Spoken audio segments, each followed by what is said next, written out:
Greetings, English language teachers all around the world. My name is Jason R. Levine, better known as Fluency MC, and I have the great honor and privilege of hosting American TESOL Institute's webinar series every month for teachers at all levels of experience, teaching learners at all levels of English, all around the world, different ages, cultures. So welcome. Whatever you're doing in English language teaching, we're really happy to have you with us. And today, our topic, practicing English through AI and speech recognition, connects in a very important way to last month's topic on learner autonomy, because we'll be focusing mostly on what students can do outside of class, although as teachers, we can guide them and help them with that practice. So let's get into it.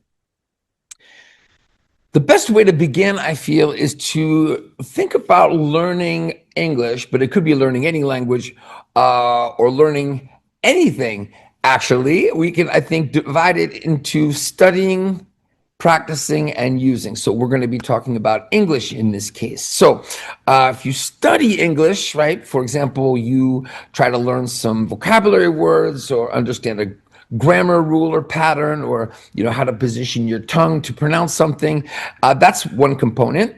And let's jump to using English, which would be real life usage. So a job interview, taking a TOEFL exam, having a conversation at the pharmacy.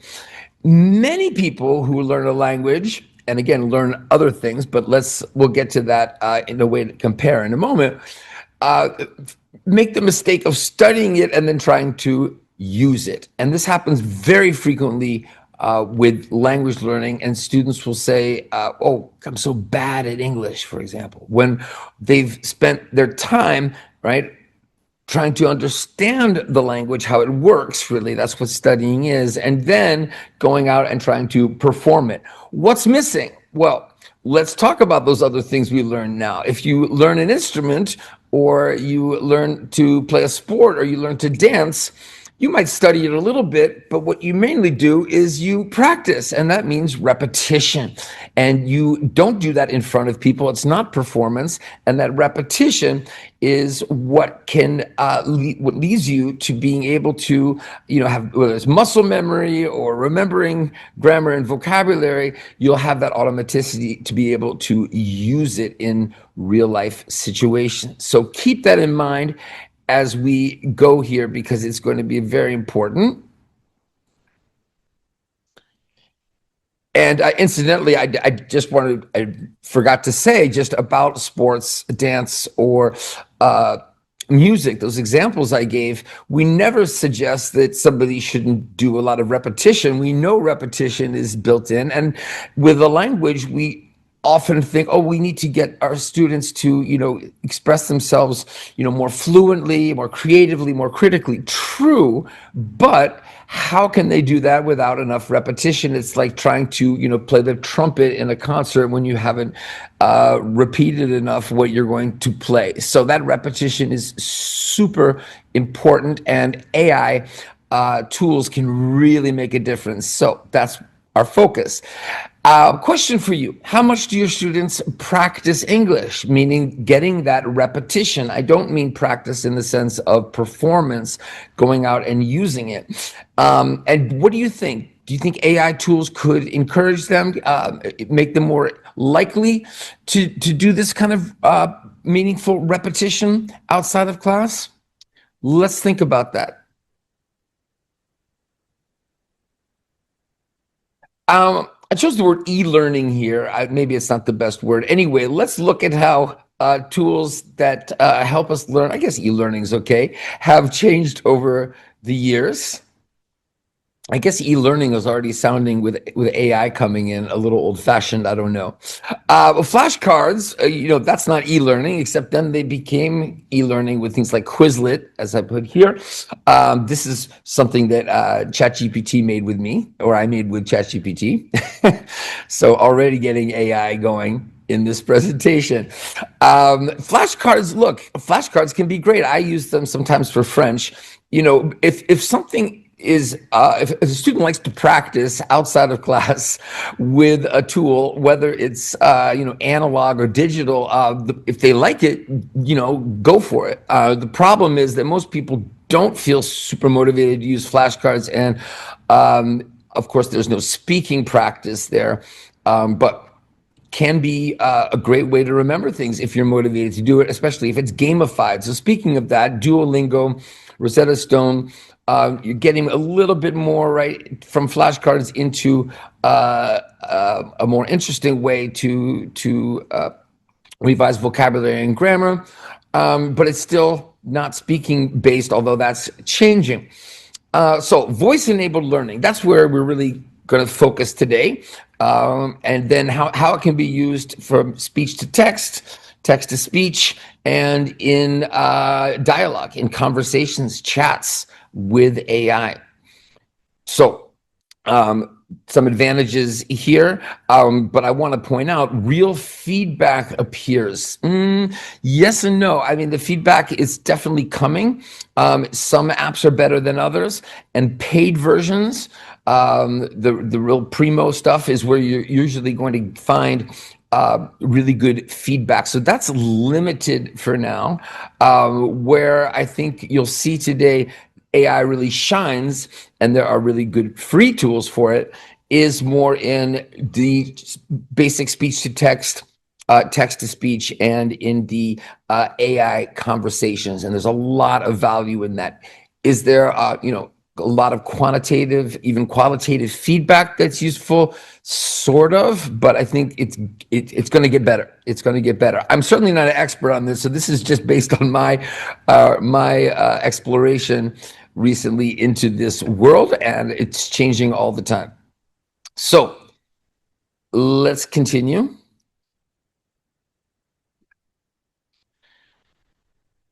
The point is, right, are students getting practice outside the classroom? And then if they are they getting any speaking practice outside the classroom? That's where it gets tricky, because if they're out there using English, having a conversation with someone, I mentioned the pharmacy, right?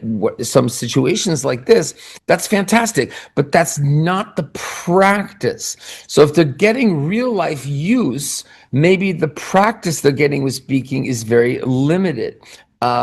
What about how AI could change this? And the paradox here, I think, is fascinating. I believe that we are going to see less value on the written word, because Gen AI can help us so much with writing, and much more value on what a student, a learner, a person can do in real time, speaking. So right now I'm using oracy, right? You probably know about literacy and numeracy. Well, oracy, this word is popping up more than in the past, and I think this is why. So a student could, just say, Gen AI, write this presentation or write this essay. Okay, here it is. But what about actually, talking about the things in that essay? What about making that oral presentation? What about a chat about it?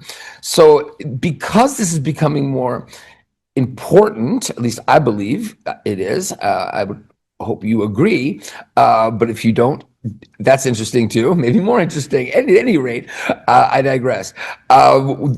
Can tools help with speaking outside the classrooms? We just looked at how in the past they really haven't, and it's exciting because I think, though there are some limitations, absolutely they can help develop oracy, both the accuracy and the fluency that's important in oracy. Before we go any further, we're about to start looking at these tools and how they can be used. Let's make sure to keep in mind the very, very important distinction between reception and production. So receptive skills, productive skills. So receptive meaning listening and reading, right? Input, and production meaning speaking and writing, or the output. So receptive skills really need to be developed first, quickly, you want to speak and write also to practice what you're receiving. But if students feel pressure to produce language, and let's focus on the speaking because we're not going to really be talking about the writing so much today. So if they're speaking and they don't have had enough input through repetition, through meaningful repetition exposure, they're not going to be able to really produce language the way that they want to. So let's think about reception and production as we look at these tools together. Let's start with speech to text, and let's talk about immersive reading, which I often talk about. Immersive reading is when you read and listen at the same time. So it could be watching a series with subtitles, which in the past wasn't so great, but now with AI, they're so good. Ditto for lyrics of songs, right? Like apps like Spotify, the lyrics are, often just perfect. It's amazing. And this is true for any case where you have something like an audio book and you have the script. But what's really cool is that you can now, with AI, make them yourself. But before we talk about making speech to text materials, let's just look at how good they are now when you have them ready-made for you. So, for example, this is speech to text because it starts as a radio broadcast. So a native speaker like myself can just listen and maybe read if I want to, right? Like the option with an audiobook to read and listen. But if you're learning English, reading and listening at the same time is always say probably the best way to improve your accuracy and your fluency across all skills, everything, reading, listening at the same time, immersive reading. So here we have, I'm going to play it for you, the radio program, just the beginning, and the transcript, and just to see how nicely they go together. Let me share my audio here.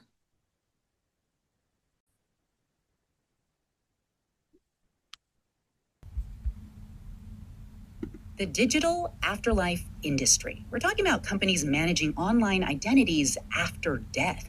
It's expected to hit close to $80 billion within a decade, and a key driver are AI avatars of the dead, or dead bots. Okay, I stopped it there. Just amazing. I mean, for me in French, to increase my proficiency in French, I live in France, so it's really important for me. Reading and listening, I can remember so much more vocabulary, pronunciation, spelling, improving my reading skills, my listening skills. So really, really great that this is out there. And of course, students don't have to do anything. So surprisingly, many students I've had don't think about how easy and fun it is and effective to read and listen at the same time. So immersive reading with a radio broadcast and other things. Let's look at other things we can do. So ChatGPT, for example, everything I show you with ChatGPT is with free plan. So NPR was free. Everything that I'm showing you is free today. I'll show you where there are things like you see Get Plus and there are other things that you do, but I really want to focus on free tools.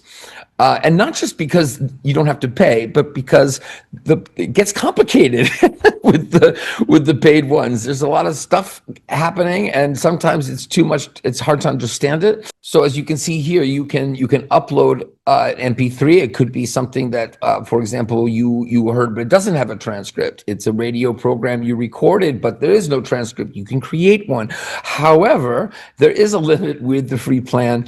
It doesn't always work. So there is that. There is also Otter, which is a very cool speech to text site that has a pretty good free plan, and so I would recommend that. I didn't include that here, but that's Otter, Otter.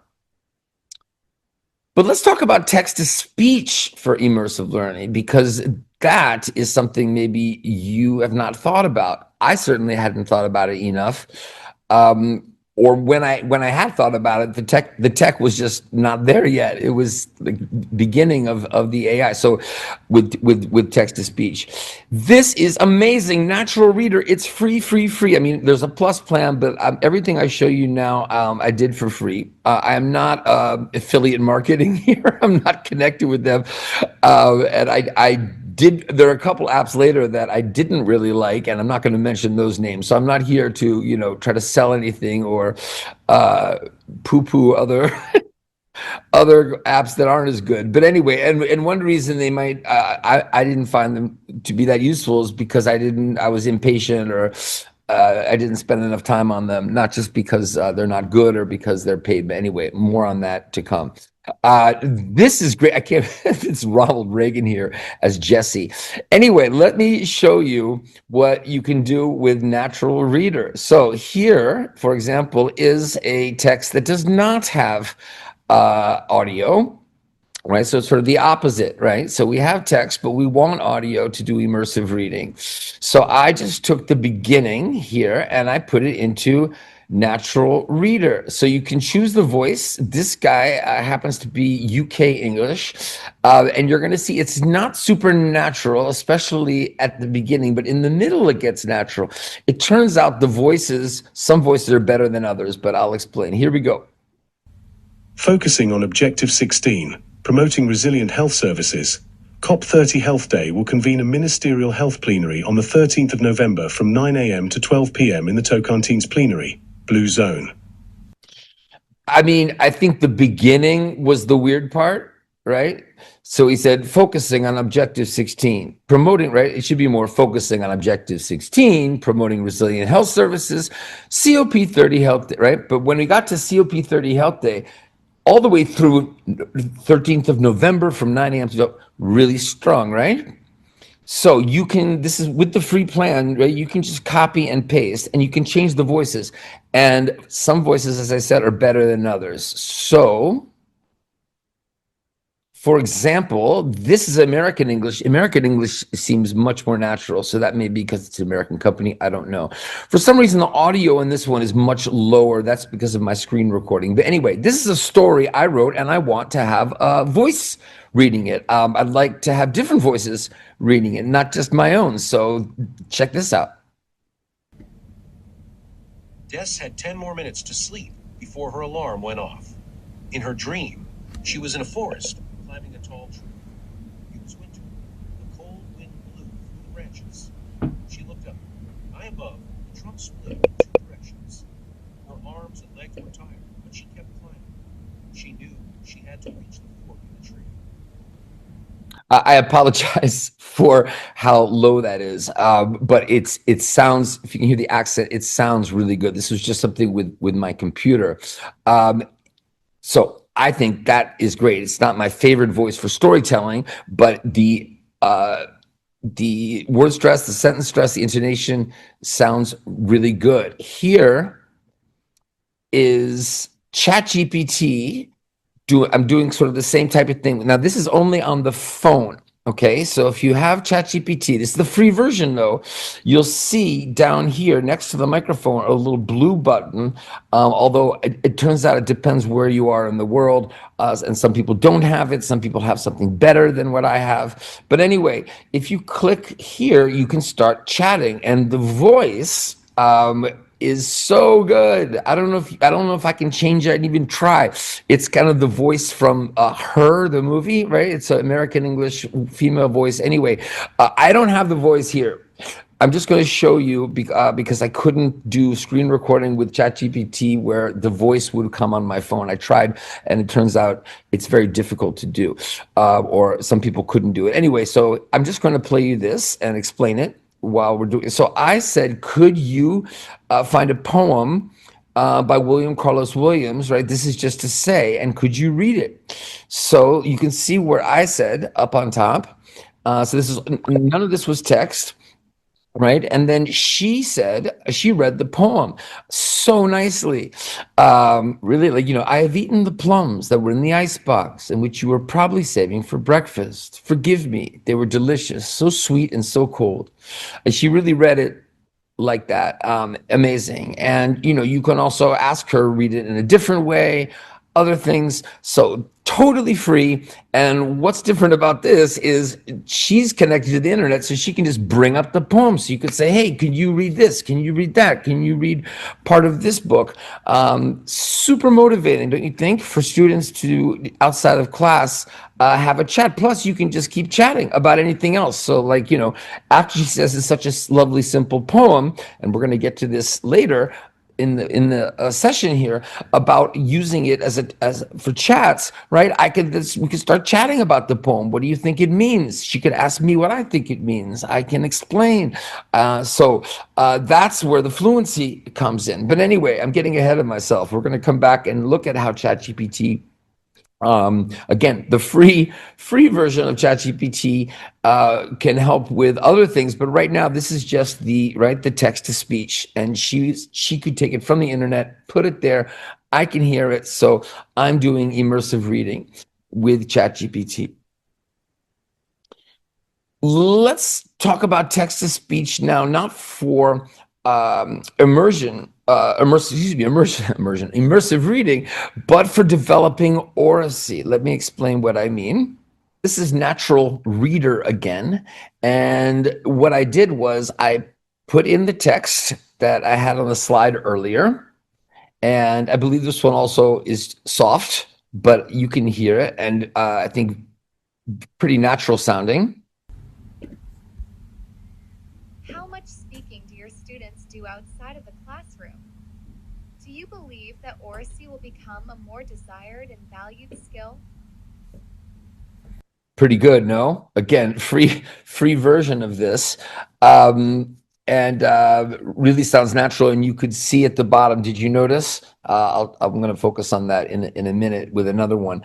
But you can see really where the words are being stressed. It's not perfect, but it's really good. So now I'm talking about now not immersive reading, listening and reading text, but putting in text to speech to be able to focus on pronunciation at practice. So this is not speech to text. You're not going to get feedback. Is it good or not pronunciation? It's more like shadowing. So you can put it in. She says it. Let's try shadowing it. How much speaking do your students do outside of the How much speaking do your students do classroom? outside of the Do you classroom? believe that oracy Do you believe that will oracy become a more desired and valued skill?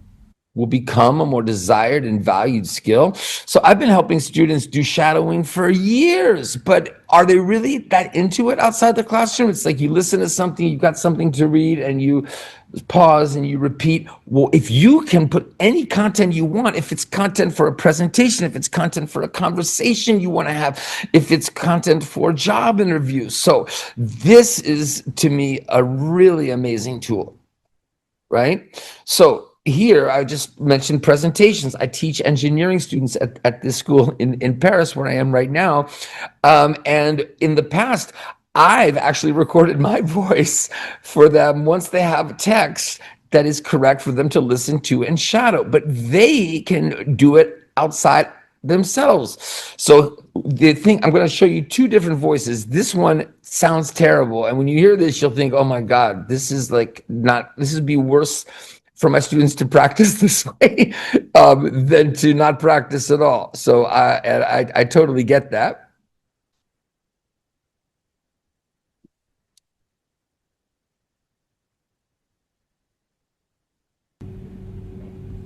Good morning, everyone. Today I'd like to talk to you about recent advances in quantum computing. Sounds really right? It's just that voice. Check this out. Good morning, everyone. Today I'd like to talk to you about recent advances in quantum computing. Amazing. Check it out one more time. And let's look at the stress down below. Good morning, everyone. Today I'd like to talk to you about recent advances in quantum computing. Phenomenal. I just can't believe it. So this is, I mean, I'm thinking whether you're a new teacher or an experienced teacher, you've got to be imagining ways that students could be practicing outside the classroom, doing repetition with things that are meaningful to them, that they want to do in class or outside of class. What about ChatGPT with this?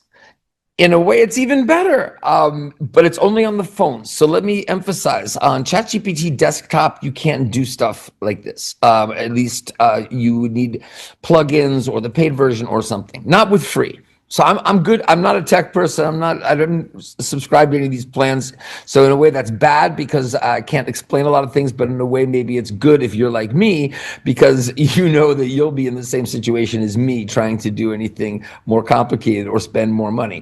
This is desktop. This is much more interactive. It's a chat. You can sort of have a chat with that other one, but maybe not really. Anyway, what I did here, and this is not video. Well, I have a video coming up, I think, yes. Is so it's me saying, right, could you, there was a chat before. This was a long chat. Because I was trying out a lot of different things. Anyway, at this point in the chat, I said, could I put a text in and you read it? So you can look at what she said here, right? So I didn't ask her to tell me what it was like, but you can hear ChatGPT here. That's a strong and rhythmic piece. It flows, but it's her speaking, and her accent, her voice sounds so great. And then, would you like me to read it aloud with a certain tone? So I said, I did say feedback on rhythm, and it wasn't very good. We're going to talk about the feedback later. So here I wasn't thinking about as much about, again, it's not speech to text. This is not like give me feedback on my speech. This was more, I wanted, like we just saw before with Natural Reader, with the quantum computing presentation, right? Just what value does ChatGPT have reading something you put in? So I put in the chorus of one of my songs, and she read it so well. It sounded great. So I think I do have a video here. There's no sound. I think this was another conversation where I did this, but anyway.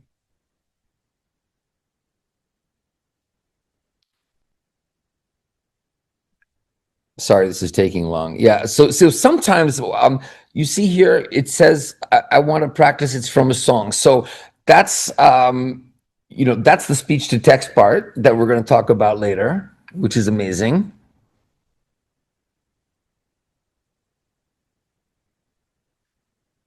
And we're going to talk about the feedback things. So, there's all this, I can give you specific feedback on pronunciation, but it's not so great. But anyway, more on that later. But yeah, this is the chat. It's really the same as those screenshots I just showed you. So not really. Yeah, the same. Anyway, you get the idea. So both, I definitely recommend Natural Reader and ChatGPT for this. Here. So can you get ChatGPT? We saw how Natural Reader just automatically kind of doesn't put the exact syllable stress or word stress. I mean, nobody's doing syllable stress, even ChatGPT, but putting the word stress, they don't really show the word stress. They just, show how it pops up. ChatGPT, this worked pretty well, right? So I asked in this poem that we saw before, could she read it, and then I said, could you highlight the stress? So this is pretty good, right? She read it, and I've eaten the plums that were in the ice box and which you're probably saving for breakfast.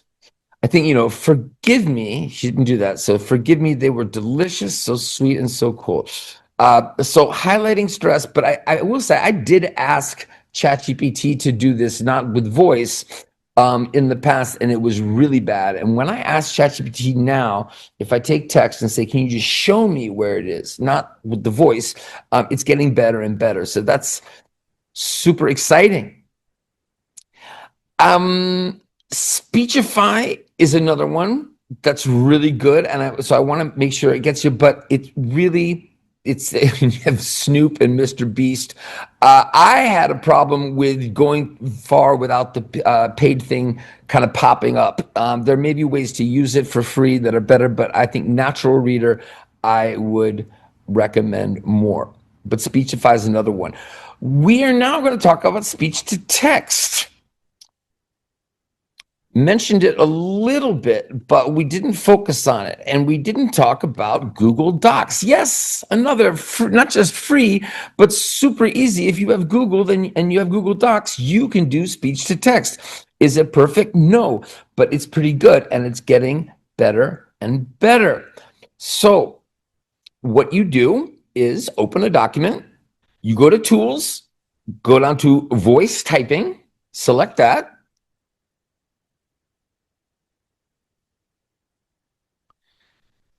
Then you'll see this little microphone here on the left.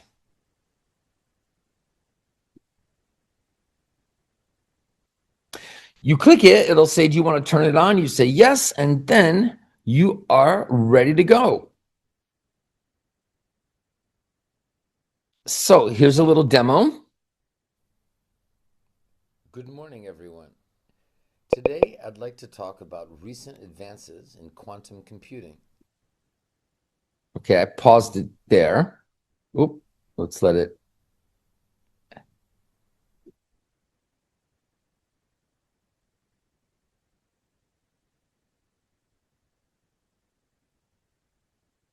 And then you're ready to go.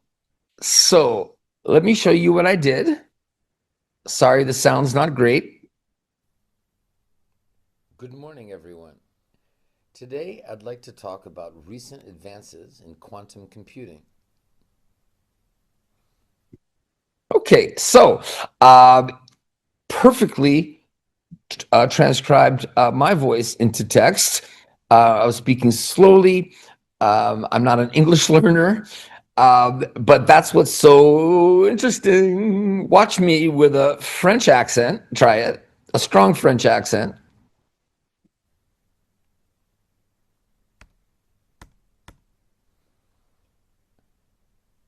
Good morning, everyone. Today, I'd like to talk about recent advances in quantum computing. Not so great. Oh, and then I kind of did some self-correcting and it got worse. So I actually just discovered this on Google Docs. So I'm really excited to show my students today. Actually, after this session, I'm going to see if they get into it. And I haven't tried it on a phone. This is definitely something my students would want to do on a phone, which is to check if it's transcribing correctly. Now, sometimes your voice is not that great and it says it writes it clearly, and sometimes your voice is good and it doesn't, but it really generally is good. So for example, here is me now pretending I'm this French English learner and I'm going to try to pronouncing it better, but it's still flat.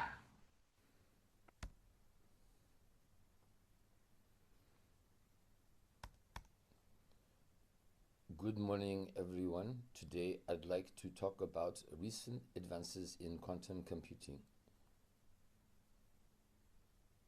So what's good about this is if I'm that student and I tried to correct the sounds I made, we're good to go. But the stress is not good. So if you remember with ChatGPT, where she said, "Oh, I can give you feedback on your stress and pronunciation," that has definitely didn't work very well. I'm not sure I included something here. We'll see. But anyway, I'll just tell you, if you ask, and Google Docs doesn't give you feedback, but if you ask ChatGPT, right, if you do something like this, which you could do, and you say, tell me about my stress, I got, oh, it sounds great, maybe just this or that.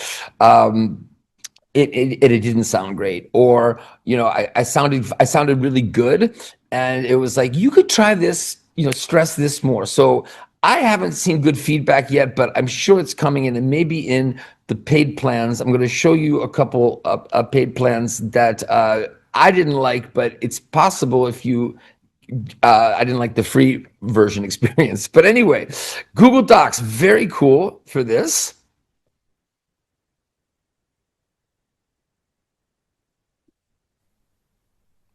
Good morning, everyone. Today, I'd like to talk about recent advances in quantum. So for years, I've been doing stuff with TOEIC and TOEFL with shadowing and, for listening practice, for reading, immersive uh, reading with, listening to TOEIC, for example, it's a TOEIC conversation, and reading the script. But what you can do now with speech to text is students can also, right? So I've had them record themselves, but it's one thing to record yourself. It's another thing to, listen to it, read it, and then shadow and say it and do speech to text and see if it comes out the same way or not, because you have this script here to compare. So really great thing to develop skills for tests, not just for speaking skills, right, but helping with listening and helping with reading at the same time. So that's something I'm definitely going to try with Google Docs. Let's move into the really exciting one, chatting, simulated conversations. And this is where I'm going to talk about feedback more, even though I've been talking about it a little bit along the way. Are AI chats good for developing accuracy, fluency, or both?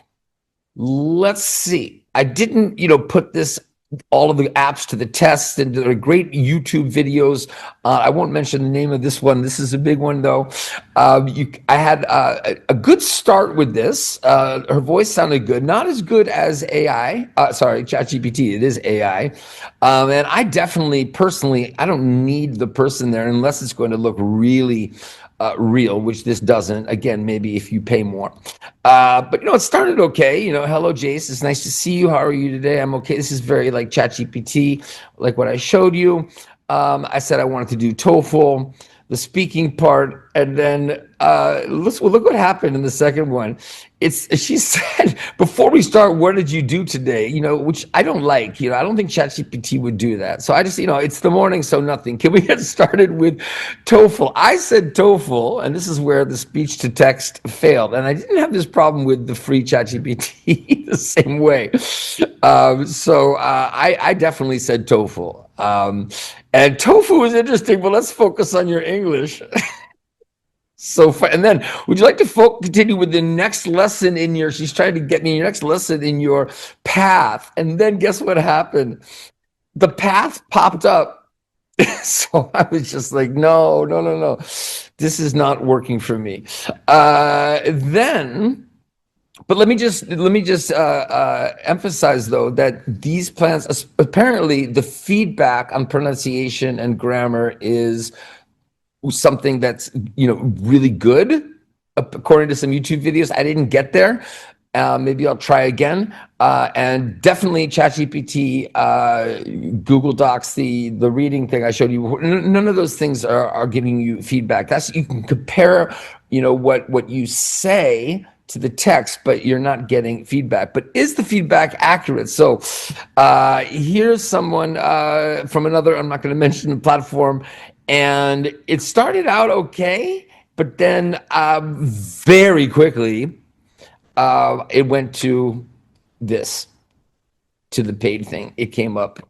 So anyway, if you know what this one is, you can check it out. I'm not going to talk about their names. Okay, fine, I will. Elsa Speak was the last one. This is Speechling. They're probably you can see Speechling here. Elsa Speak, I was really excited about, but I really didn't have a good experience. If you have a good experience with it, let me know. It's also possible because I don't know what I'm doing. I think ChatGPT is the best for this. Here's me.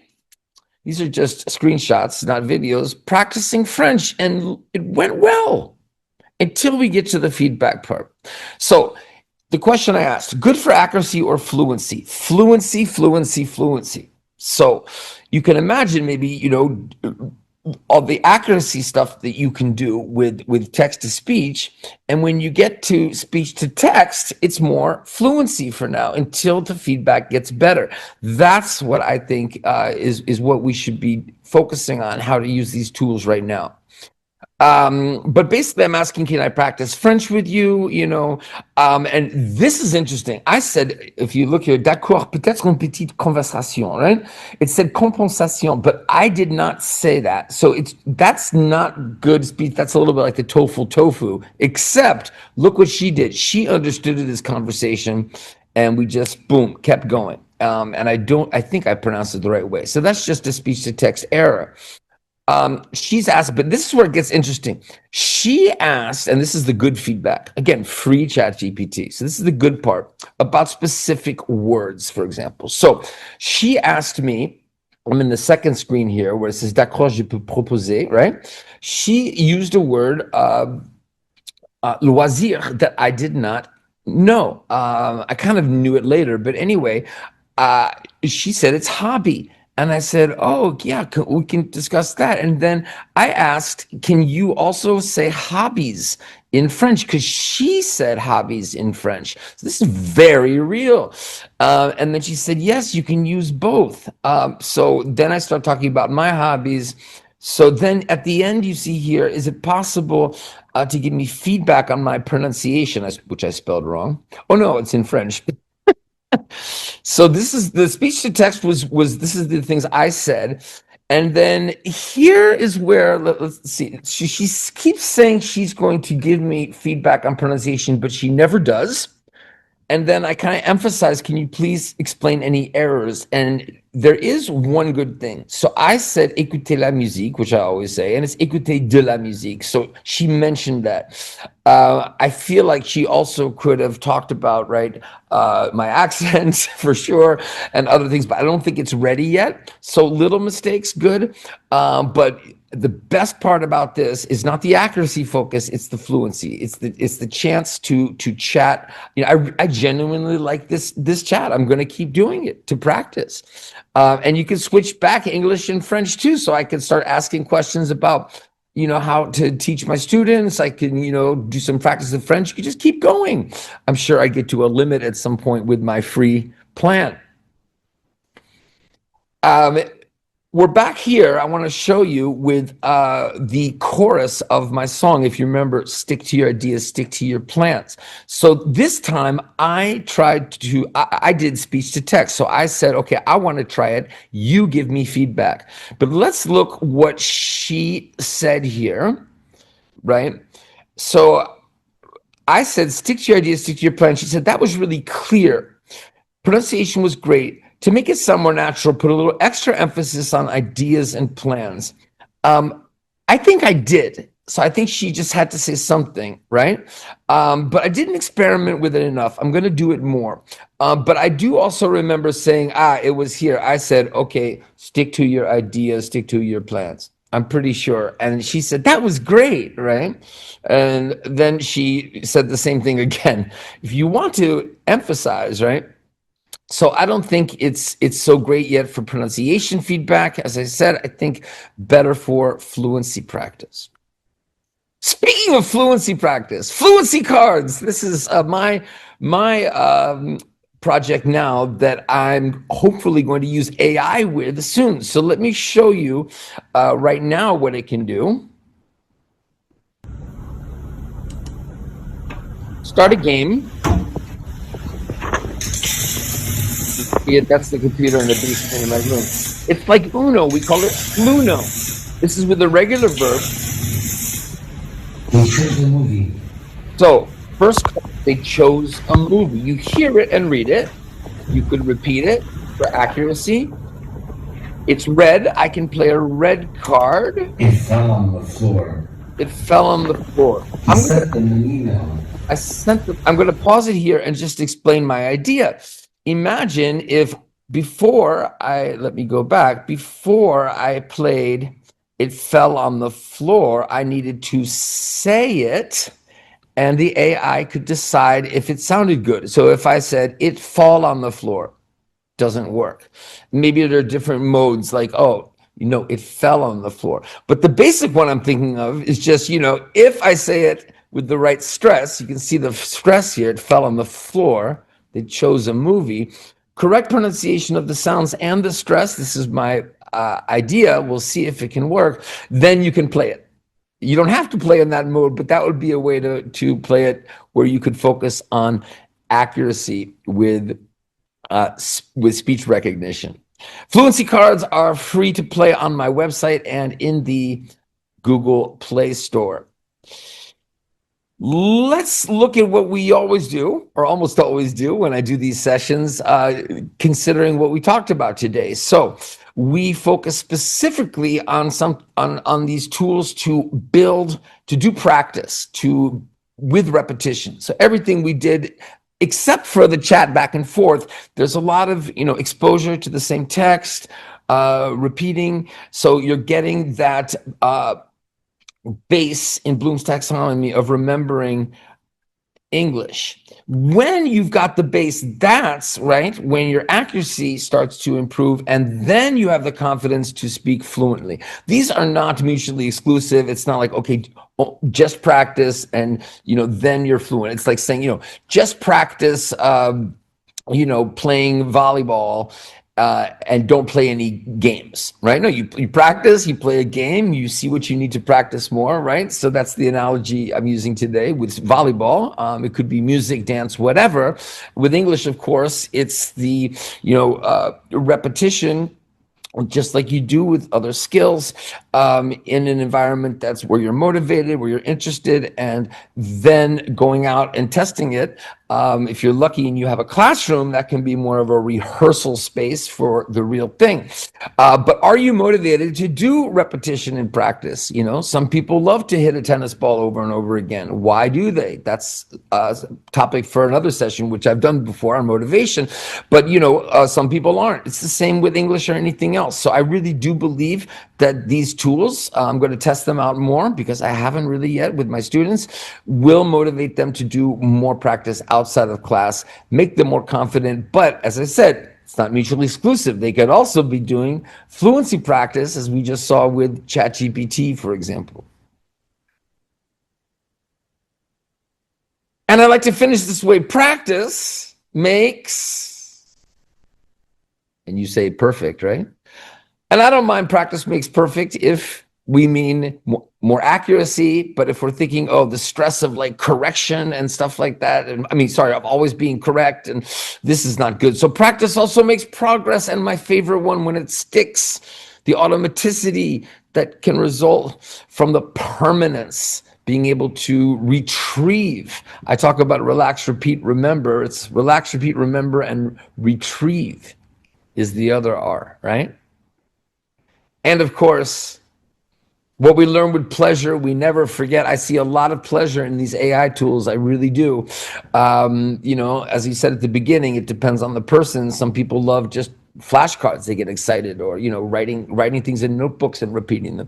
But I do think, especially with mobile devices and doing things more interactively with AI, it's really exciting what could be done outside of class. And I didn't mention, crazy, sorry, but thank goodness I remembered it, what we could do in the classroom. So just think back to, my demonstration of these tools. That's something you could do in class. And a really cool thing I didn't mention, but you'll remember what I'm talking about, with Natural Reader, where you can choose the different accents, remember, and some of them sound natural, some of them don't.